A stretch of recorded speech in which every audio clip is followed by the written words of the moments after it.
बिस्मिल्लाहिर्रहमानिर्रहीम।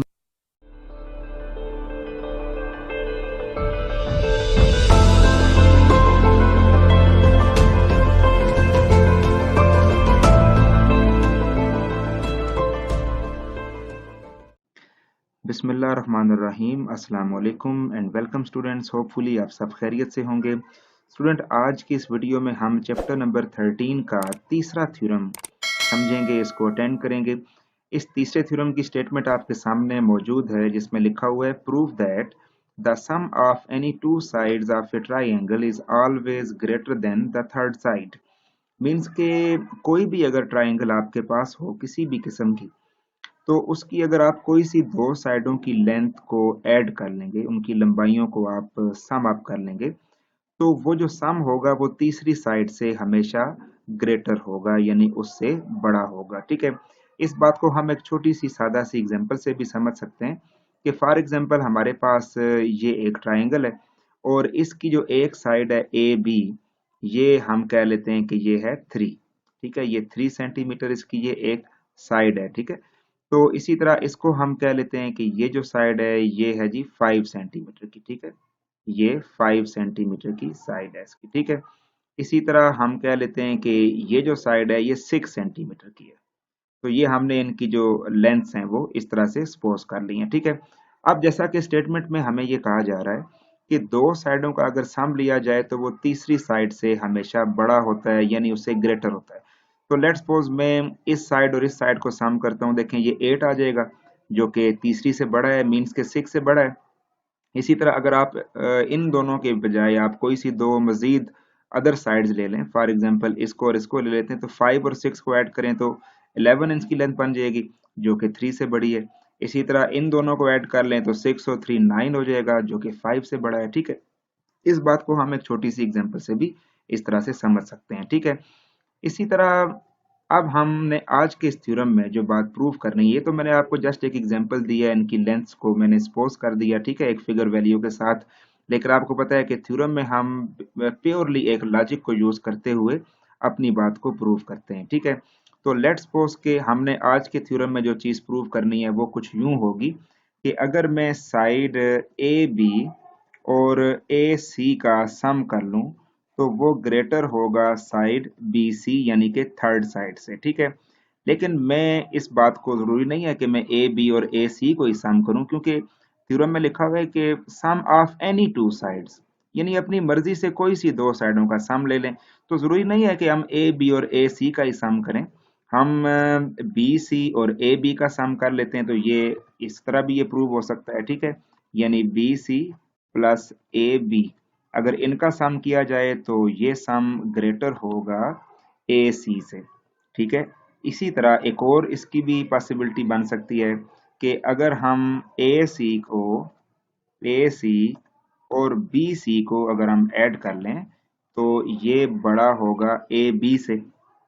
ठीक है, तो यही तीन पॉसिबिलिटीज हैं जो कि यहाँ पे आ सकती हैं। ठीक है, तो आपने आज के इस थ्योरम में इन तीनों पॉसिबिलिटीज को या इन तीनों में से एटलीस्ट अगर एक को भी आप प्रूव कर लेते हैं तो आपकी ये थ्योरम की जो बेसिक्स हैं वो क्लियर हो जाएंगी, आपका थ्योरम प्रूव हो जाएगा। ठीक है, जरूरी नहीं है कि आप इन तीनों स्टेटमेंट्स को ही प्रूव करें, आप तीनों में से किसी एक को भी प्रूव कर सकते हैं। तो ये था हमारा आज के थ्योरम का इंट्रोडक्शन। तो चलें अब हम चलते हैं प्रॉपर अपने थ्योरम की तरफ। जी तो स्टूडेंट्स, अब हम बढ़ते हैं अपने प्रॉपर थ्योरम की तरफ। ये आपके सामने स्टेटमेंट भी मौजूद है और लेट्स सपोज हमारे पास ये एक ट्राइंगल है ए बी एंड सी। ये जो डॉटेड फॉर्म में इस पे वर्किंग आपको नजर आ रही है, इस वर्किंग को फिलहाल आप इग्नोर करें, क्योंकि आपको पता है कि ये कंस्ट्रक्शन में होगी, लेकिन कंस्ट्रक्शन से पहले गिवन या टू प्रूव में हम इसकी बात नहीं करेंगे। ठीक है, तो लेट्स सपोज ये हमारे पास एक ट्राइंगल है ए बी सी। ठीक है, हमने प्रूव ये करना है कि ए बी और ए सी का, यानी कि इसका साइड का और इसका अगर सम कर लें तो ये तीसरी साइड से बड़ा होगा।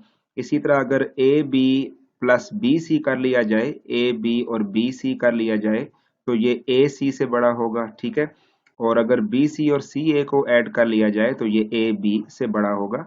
तो हम इन तीनों में से अगर कोई एक स्टेटमेंट भी प्रूव कर लेते हैं तो हमारा थ्योरम कंप्लीट हो जाएगा। ठीक है, अब हम चलते हैं कंस्ट्रक्शन की तरफ। Take a point D on C A. आपने ये जो सी ए है इसी को आगे प्रोड्यूस करना है एक पॉइंट डी तक। ठीक है, और इतना प्रोड्यूस करना है कि जितनी लेंथ ए बी की है उतनी लेंथ ए से लेके डी की होनी चाहिए। मीन्स कि अगर ए बी की लेंथ 2 सेंटीमीटर है तो आपने ए डी को भी 2 सेंटीमीटर तक आगे प्रोड्यूस करना है। तो ये बात आप यहाँ पे लिख भी रहे हैं कि such that A D is equal to A B. अब जब आप डी तक उसको प्रोड्यूस कर लेंगे तो अब आपने डी को बी के साथ ज्वाइन कर देना है। ठीक है, यूं जब आप इसको ज्वाइन करेंगे तो आपके पास ये दो एडिशनल एंगल्स यहाँ पे बनेंगे जिनका नाम आपने एंगल 1 एंड एंगल 2 रखना है। ठीक है, तो ये थी स्टूडेंट्स हमारे पास कंस्ट्रक्शन। यूं हमारे थ्योरम का जो हाफ पोर्शन है वो यहाँ पे कंप्लीट होता है जी। ठीक है, तो अब हम चलते हैं स्टेटमेंट और रीजन के प्रोसीजर की तरफ। ठीक है, तो चलें जी, ये आपके सामने मौजूद है। अच्छा, सबसे पहले हम ट्राइंगल ए बी डी इसको कंसीडर करते हैं। देखें, ये ट्राइंगल है ए बी एंड डी। ठीक है, अब जैसा कि आप जानते हैं कि इस ट्राइंगल में एक साइड है ए डी और एक साइड है ए बी। ये दो साइडें जो इस ट्राइंगल में आ रही हैं ये दोनों आपस में इक्वल हैं अकॉर्डिंग टू कंस्ट्रक्शन।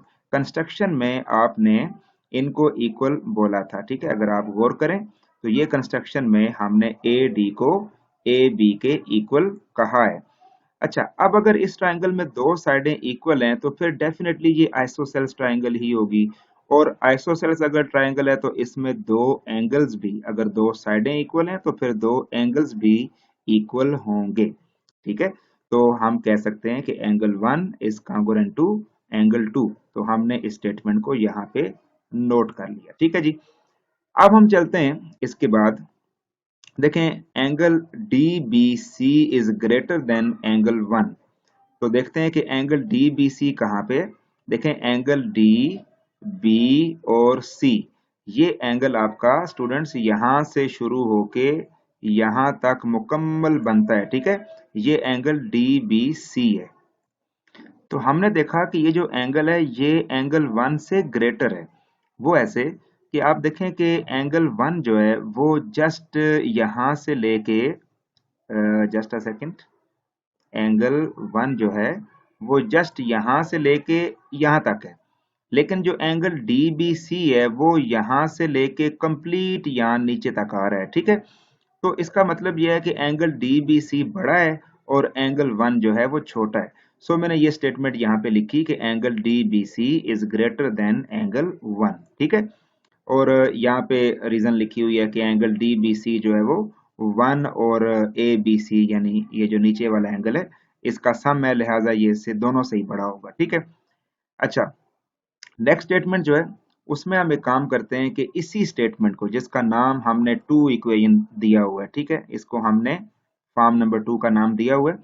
तो हम एक काम करते हैं कि angle D B C greater than, अब एंगल 1 की जगह एंगल 2 को रिप्लेस कर देते हैं, बिकॉज हमने ये ऊपर पढ़ा है कि जो एंगल 1 और 2 है ये दोनों आपस में इक्वल ही हैं। ठीक है, आप देख सकते हैं कि एंगल 1 और 2 इक्वल हैं, लिहाजा मैं 1 की जगह पे 2 और 2 की जगह 1 किसी भी तरह से पुट कर सकता हूँ। तो मैंने यहाँ पे एंगल 1 की जगह पे एंगल 2 रिप्लेस कर दिया इसको देखते हुए। ठीक है, अच्छा जी, अब हमने ऐसे करना है कि ट्राइंगल डी बी सी की तरफ आना है। ठीक है, अब ये ट्राइंगल डी बी सी कौन सी है जरा देख लेते हैं डायग्राम में।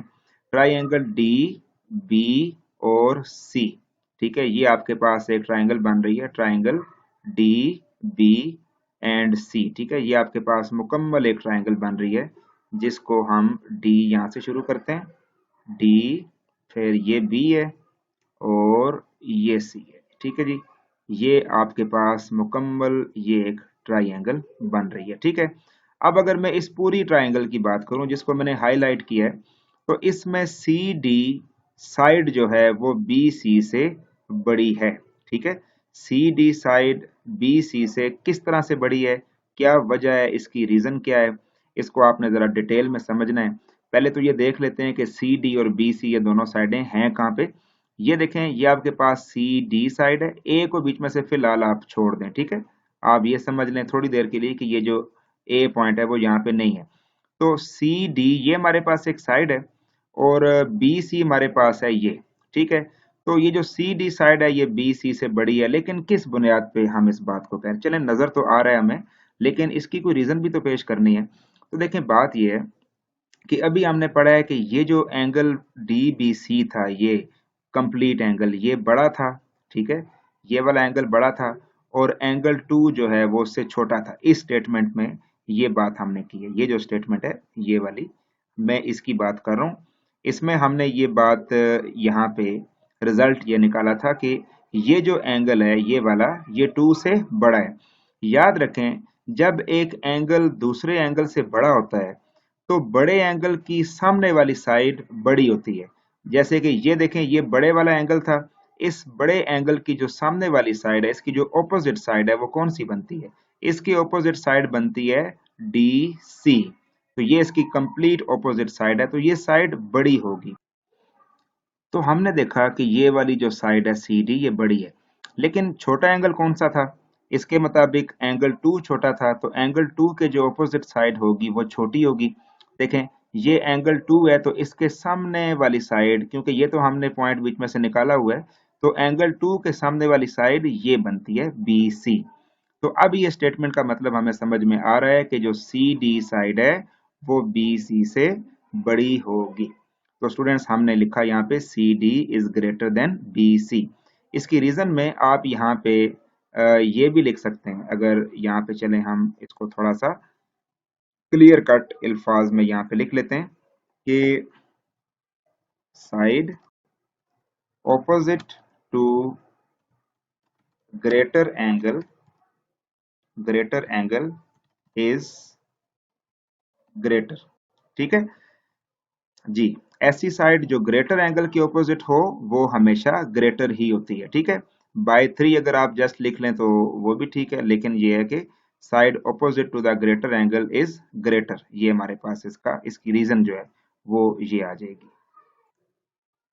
अब स्टूडेंट्स, आप देख सकते हैं कि जो सी डी है ये हमारी डायग्राम में ये एक लंबी एक साइड है, ठीक है, ये एक साइड सी डी है।